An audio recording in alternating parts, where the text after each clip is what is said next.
Okay, before you get all excited or even angry, no, this is not about unreleased tracks from the studio sessions, so don't even suspect that I'm talking about that.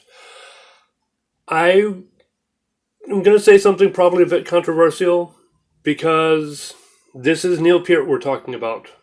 Neil Peart, the man behind Rush, the maestro, the man for whom we say about metronomes that metronomes use Neil Peart to keep time, and everyone else uses metronomes because Neil Peart's not available. Yes, I consider him to be the most masterful drummer in music history. And this is supported by, get this, evidence.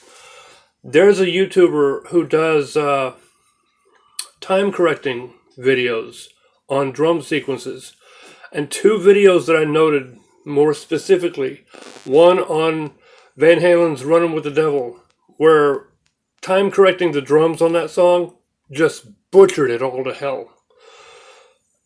And he says, yes, unfortunately, good time on the drums in this song really ruined it.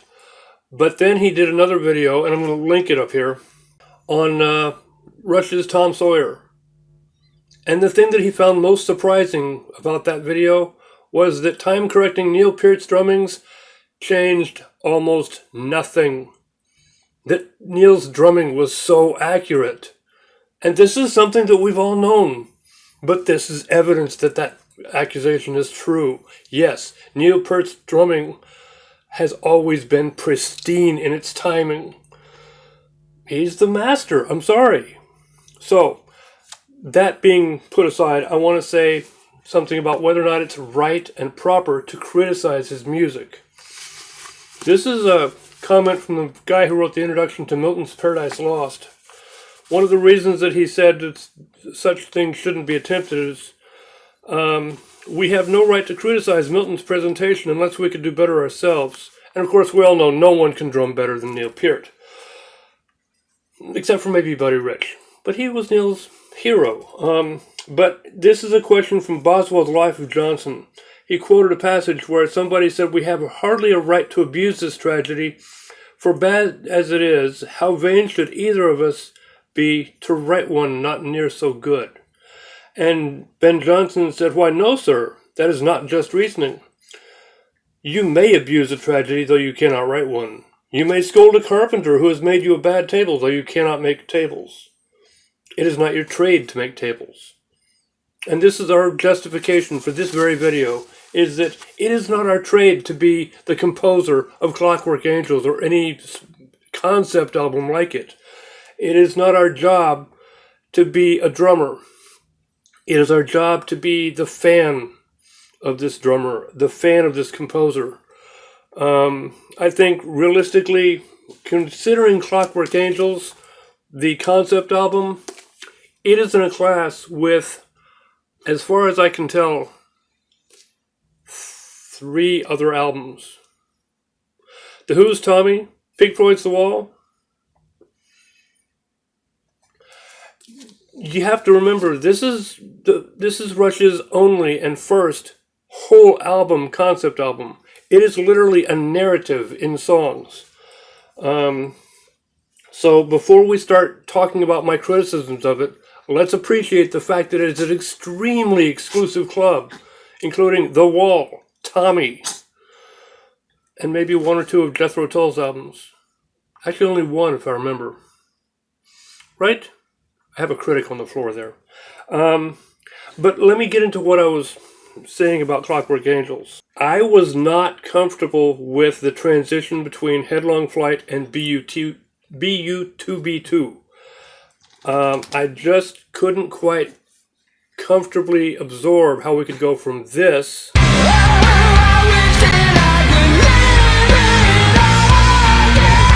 to this. Life goes from bad to worse.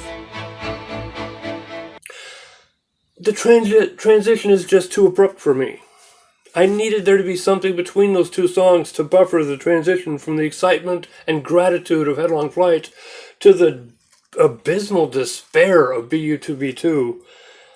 There had to be something happening between. And in the book, Yes, I have read the book. The sequence is a little bit changed from the album. The records happens much later in the story, so it's not quite chronologically the same. And there is stuff that happens in between, and also Owen's character in the book makes clear how much he's aged because of his adventures. So his life is actually coming to an end, and that's not something really made that clear in the album. But what I did in my extended playlist was I put songs in between Headlong Flight and BU2B2 to reflect the possible reality of that transition. And as I extended my playlist and kept adding to it from other albums, I began to feel a little uneasiness about my selections. For one thing, some of the songs that I selected seemed to kind of break the veil of illusion that the album gives us a feel for the world. Because, to be honest, just like the novel having world building done quite effectively in it, the album does world building in its story. It is a very well built story, and you actually do feel like there's a world in which this story takes place. But I found it very odd that my first selections, which seemed to fit that story, came from Caress of Steel. I added Didax and Narpets to the very beginning of my sequence just because I thought I've always enjoyed that track. I'm sorry. It's just a wonderful fun. But I found that Panacea seemed to work extremely well alongside Halo Effect. No One at the Bridge worked very well alongside Seven Cities of Gold. And in fact, it was making this extended playlist that helped inspire me to make my animated video for No One at the Bridge, which is part of this playlist now. Where is it? Bacchus Plateau seemed to fit very well alongside The Garden. It struck me as odd that as much as I claim that Clockwork Angels is basically a retelling of Voltaire's Candide, that the themes would seem to be echoed in one of their earliest works. Realistically, Neil Peart's first compositional contribution to Rush's catalog, because he didn't work on the first album, he worked on the second album. That Caress of Steel is Neil Peart's first album with Rush. But after adding those three songs, I still needed to add songs in between Headlong Flight and BU2B2. I added Faithless from Snakes and Arrows, Resist from Test for Echo, and Heresy from Roll the Bones. And it still didn't quite feel right. There wasn't that sense of growing, of sudden disillusionment that should happen in that transition.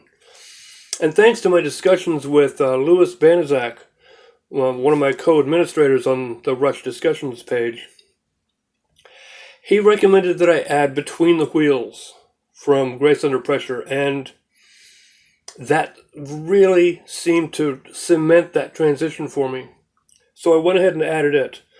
And of course, I've always liked to have Totem from Test for Echo. I put that in right behind Wish Them Well, just before Bacchus Plateau. And of course, one of my other favorites, Far Cry, I added that very early in the sequence because it just doesn't seem to fit, but I can't not put it in there. Another suggestion from Lewis was The Way the Wind Blows. I had never actually heard the song very well before, but it did seem to work quite well alongside Seven Cities of Gold and No One at the Bridge. But my inclusion of Working Them Angels really doesn't fit. For one thing, it mentions real-world locations, which kind of draws you out of this world of Clockwork Angels and thinks of Midwest. Wait, what? Also, the criticisms a lot of people would have for me is that Working Them Angels is not about the same thing as the Clockwork Angels song in this album. It's about something totally different. And yes, I agree, it is. But to me, it feels like a laborer's song about a person who's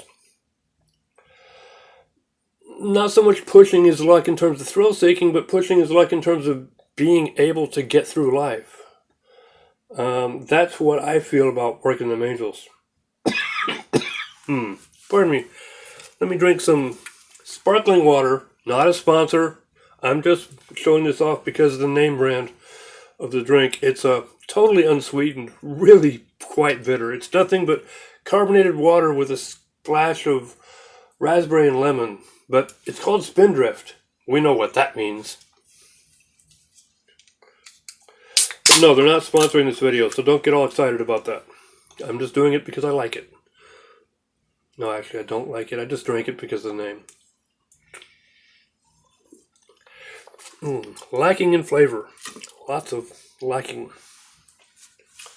Not at all like Rush. No. Actually, Spindrift is in this playlist. But yeah, so this is my playlist. And let's see, where did I put Vapor Trail and Spindrift? I put in behind the records. But yeah, that's really all there is to be added to it. And again, as I said, some of the songs seem to break you out of the feeling of the world building in this album, and that's something that a lot of people have not really mentioned about this album, is the world building that the album does. It is a little bit different than the world building in the novel, but it's not that different. So it is a very rewarding experience to read the book after hearing the album, and then again also to listen to the album after having read the book. So yes, do both. And enjoy.